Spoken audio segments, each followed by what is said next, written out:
Born into a Dream came from the same period of songs that I'm publishing in my channel lately, with one difference. This one didn't came initially from a jam session like the others, but it came from a moment of inspiration.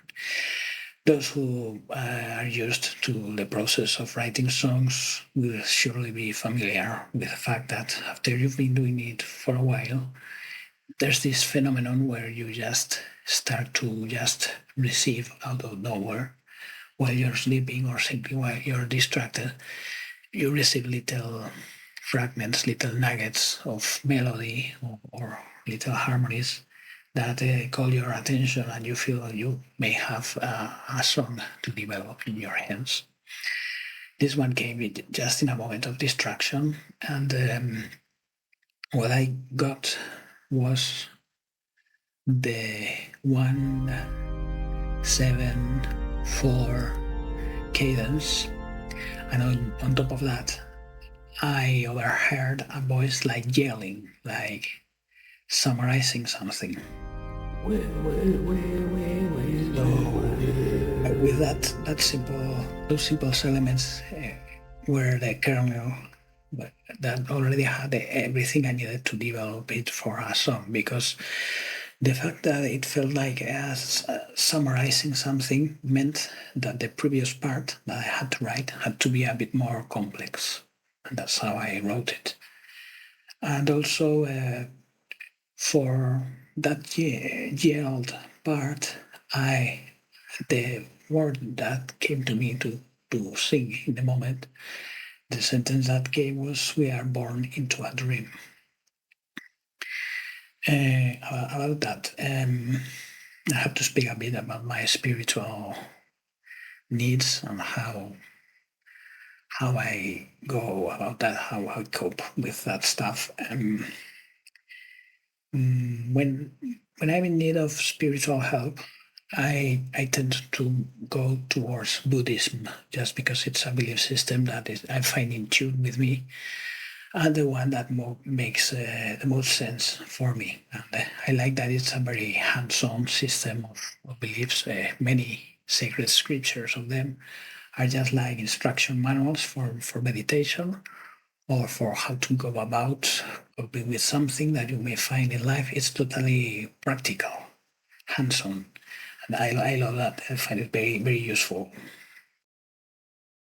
And also, as far as I know, it's the only belief system that has the balls, the self-confidence to say something like, don't take my word for this, experience it for yourself. And if you don't agree, good luck, goodbye.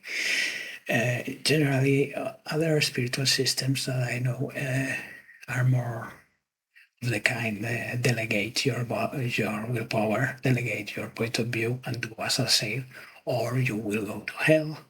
Will hang you by your thumbs, will set you on fire, etc. This is more in tune with me. I like to think for myself. I don't like to take things for granted just because some self-appointed wise guy told it a lot of centuries ago. So Buddhism, it always has worked better for me. Each person must use what works for them. I'm not trying to sell Buddhism to anyone, just like Buddhism hasn't tried to sell itself to me. I just found it and found it useful. That said, I have to admit that I'm probably the shittiest Buddhist I've ever known.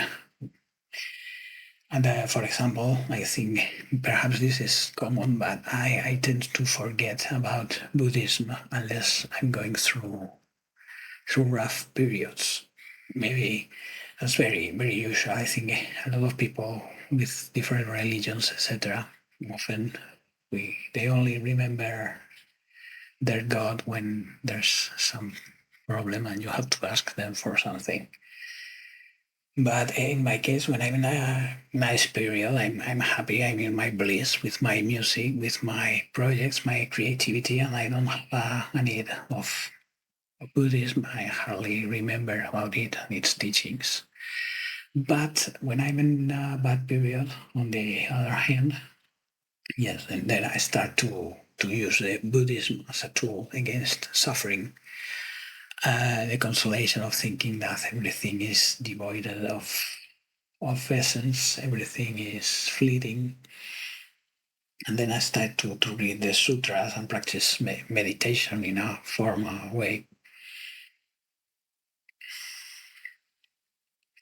So when this snippet of song came, I was in one of those periods where I was being actively Buddhist. Maybe I think that's why the sentence that came to my mind was, "We are born into a dream." I was thinking a lot about the impermanence of things. And I always thought, in the beginning, I thought this sentence, "We are born into a dream," was only going to be like a placeholder. I thought, oh, how profound, oh, talking about the mystery of existence. I thought it was just a placeholder and to find another subject. But as time went by, I didn't find any other subject. And through different iterations, working the lyrics and changing word after word to have a more precise meaning and also sound better. Um, with a process of a very slow drip, drip, drip, I ended writing, accumulating enough ideas, images to write a whole song, whole lyrics about the mystery of human existence. Uh, Something that I wouldn't ever have dreamed of trying on my own. It just happened. It's one of those times where the song seems like use you as a tool to manifest itself. The core of these ideas of the impermanence of being into a dream is this idea when you think it, the bulk of humans,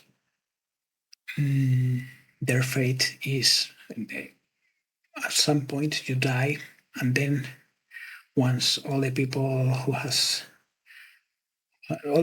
have known you die also, it's just as if you hadn't ever existed. It's terrible. It's mind blowing, and it's certainly, in my case, it's one of those things that puts like a rocket in my ass and shows me trying to make a more meaningful life, because everything happens just once and then it all disappears. Also, another mystery is the mystery of human consciousness, that we don't know what life is, we don't know what life beings are, and we don't know what human consciousness is. Scientists haven't been able to pinpoint where in the human brain or anywhere is human consciousness. We can describe why many things in our brain assume a certain function, like the parts of a car, but nowhere in that structure is there the consciousness unit that we can take away and make a person unconscious. It's like a miracle, an everyday miracle. So that's a bit what the first line came about. Is about that. It's like by chance we are here and we are sentient and we are conscious and we don't really know why. Then the second line of the lyrics, it goes, "Dressed in mud and shadows." In those images, I've found several interpretations. The first one is the very literal one. We human and other animals and from the darkness of the womb. So that's the shadows. And that line also the shadows refer to our dark side, the mystery of evil in human. Human have a humongous power to do good deeds, but also we have an evil streak in us. We just have to look at the state of the world right now and through whole history. There's people who's being tortured right now and killed and etc. Long, etc. I don't want to go there. And also later, this thing of the mystery of evil and the double nature, divine and evil of human, comes when I say hide your light, you're the darkest angel. No, we are able of greatest things of great beauty. We have human being has unleashed himself or herself from the struggle for existence. The rest of the animal kingdom has to is constantly eat, be eaten, run away, eat some more, starve, eat. We are through that servitude too, but we can do many other stuff. And some have invented things like love and cooperation in our highest moments. So in a way, the human species is the best and the worst that nature has produced. Is the most sophisticated creation. And also, when I speak of mad, mm, there's also a literal interpretation. I don't want to get too graphic, but we come to this world naked and covered in guts. But also, there's a symbolic interpretation in the creation myth of humans in a lot of cultures. They speak of mud, of clay, being made of clay. An analogy, I suppose, on the other side is that the end of clay is dust. It's when we return, the shape returns to the non-shape. So that's the interpretation I make of these lyrics. Like I say, I kept changing the words, trying to find something that sounded poetic and open-ended.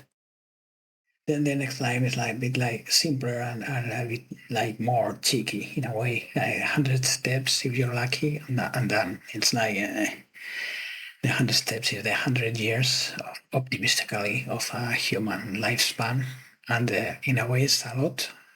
From the point of view of a human, uh, sometimes it even feels like too much, like well, life is too long and it sucks, etc.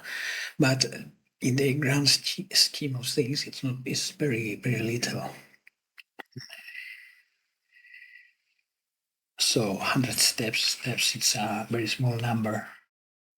Then another verse that I think is also important is half your life to become an angel, half your life to provide some manger. This also remarks the duality in human nature. We are spiritual, but we are also material. We are able of great things and great power. Our illumination, our creativity, our intuition, but at the same time we have a material side with levers and parts like the parts of a car that break down. And also we have to visit the dentist, we have bills to pay. I thought it was a good way of pointing out that duality. Then there's another element in the song that I think it's relevant and has to do with all this stuff also. Uh, it's there's like a third party. We have the main vocals, sort of the narrator that describes life is like this, life is like that. Then the second vocal thing that makes like the final summary. We are born into a dream. And then there's this third part. There's like a mob choir, so to speak, that says "fight for the place." All those strong sentences. Uh, the interpretation I have for those parts, has also to do with Buddhism. In Buddhism, there's a strong pressure, so to speak. It's constantly mentioned in their text. The need for you to make an effort to reach nirvana, which is the state in which you have destroyed all desires, and good and bad are no longer your way of looking at reality. And they also have something called the satori, which are like temporary states of nirvana, like a sneak peek where you can see what would nirvana be like. I think in my life I experienced satori 2 times. You really, when that happens to you, you really notice it. It's a very impressive thing. But I have a like an ambivalent feeling about this this pressure, peer pressure, let's call it, to reach illumination, reach nirvana. In a way, it's perfectly easy to understand for all that I've said before. Life is brief, and you have to make a big effort because, according to the Buddhism, if you don't reach nirvana, you have to repeat. After you die, you have to repeat the whole thing over and over again. It's the wheel of reincarnation. So that's why the hurry for you to reach nirvana and get out of the wheel of suffering, all the 10,000 things that it's called. I think the wheel of 10,000 things, samsara. I understand it, but at the same time, the way it's said, it's a bit pushy. For it's a bit aggressive, no? Like, do what you have and take away the burden. And I think this ambivalence is what led me to to write this part in the song. No, with a mob of guys are like saying, "You must do this, fight for a place like there," no, like very imposing, like a drill sergeant. And I think that element adds to the contrasts of the song. So, in summary, like I say, I wasn't looking to write as such an existential song, but it turned out to be very existential. And the music is very epic, I think, because of the subject. It's the adventure, this crazy adventure called life, in which we are all committed to. Nobody asked us for permission. We were born into this dream, and the mix. I tried to build the whole mix around the tones, the percussion, to give it a very epic and kind of warlike feeling. Those were the main elements in the song, and I hope you have enjoyed it. You don't need all these metaphysics to enjoy the song, I think, but maybe some of you were curious about it. Thank you for watching, and see you next time. Bye.